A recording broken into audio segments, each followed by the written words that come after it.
Whether you like it or not, every new job will start from a resume. Today, we're going to talk about how to write a PM resume that actually gets callbacks. My name is Alex. I'm the founder of the Product Career Accelerator, a former group PM at Google. I've reviewed thousands of resumes inside Google, and now in PCA, we help proactive PMs go all the way from the resume and application process to the interviews and offer negotiation. And this is point number one. You have to change the way that you think about resumes as I'm trying to get a job with this resume versus I'm trying to get a callback for an interview. Your resume is only there to really do one thing, and that's get the attention of the recruiter or the hiring manager. So everything that you do with your resume has to be tailored to that one goal, which is to maximize the chances that someone will look at it and decide to call you back. It is not meant to get you the job by itself. The resume itself is just to get the interest. And that brings us to point number two. Know your audience and make it easy. Whenever you're working on your resume, you're always trying to imagine it from the perspective of the hiring manager or the recruiter who's going to be reading it or reviewing at it or glancing at it. Most of the time, if you're dealing with big companies, it's going to be recruiters. And recruiters are just trying to optimize for matching the elements in the job description that they know about. So they usually have 3, 4, 5 things that they're trying to optimize for that the hiring manager gave them or they figured out themselves. They may or may not even always fully understand exactly what these components are. So just simplify their life and really try to make it easy for them to give you a call back. Focus on their needs, not yours. That brings us to point number 3, which is brevity. Your audience is either a recruiter, hiring manager, or someone else who gets dozens or even hundreds of resumes, and no one has time to read all of those resumes. Resumes, in fact, are always scanned, not read. Because of this, I usually recommend to make the resume as short as possible, usually 1 page or no more than 2 pages, and optimize it from the perspective of reading it top down. You should spend the most time optimizing the top of the resume to give the recruiter who's going to spend 7 or 10 seconds on your resume the best chances to notice something that they can latch onto right away and say, okay, this is someone we should speak to, or let's put this in the bucket to call back. Point number 4 is make it clear. Use simple formatting. No fancy, flashy anything on the screen, just super readable, legible font. Only bold a few things that are relevant to the job description. Don't bold everything because that defeats the purpose. Don't create super long bullet points that no one is going to read. Don't make walls of text. That means some details you're going to have to omit and just kind of keep it at a high level,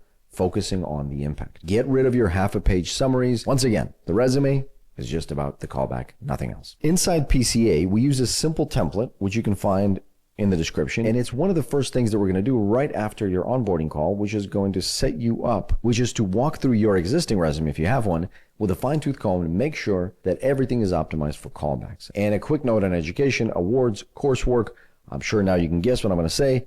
Keep it brief. Remember, all we're going for here is recognizability. That brings us to point number 5, which are anchors. Anchors are what we call elements that raise your perceived standing or prestige or visibility or recognizability or interest level with the recruiter. This goes hand in hand with keeping things brief and clear. Just put the most important, the most eye-catching elements of your experience on your resume. After the recognizable companies is going to be impact, which tends to be dollars, numbers of users, revenue, growth, team size, or environments in which you've been successful. Just try to put the most recognizable elements of the things that you've done, the companies where you've worked. Number 6, customize, but don't rewrite the entire resume when applying to jobs. Yet again, what we're trying to do to get callbacks from the recruiter who needs to find someone with a specific skill set. Our resume should therefore include some of the elements that are listed in the job description. Oftentimes, the product job description tends to be generic. They don't list any remarkable details. They just go over common product management elements. So when you see these job descriptions, don't try to optimize for everything on there. Instead, look for little hints like bonus points if you're on an advertising team, or preferred qualifications must know SQL, or something else. Just look for the big pieces. You have to do your best to find those elements and then put them, importantly, at the top of your resume, not sprinkled throughout,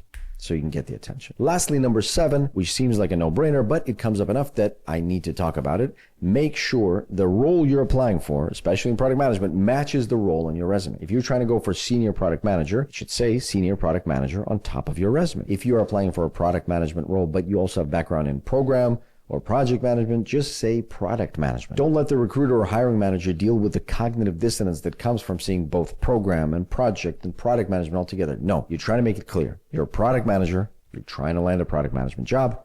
That's all. And before we close out here, I want to set some expectations. At PCA, we always try to take the pragmatic approach. And unfortunately, if you have no recognizable names, if you don't have any significant impact, and if your top third of your resume is not strong, not calibrated to the job description, you can expect to get between 0 and 1% of callbacks. I just want to set expectations, and you should definitely take stock of where you are now. And if you eventually want to get to a point where your callback rate is 5, 7, 10% and beyond, you have to be strategic about how you think about your career. Thanks very much for watching. I'll see you next time.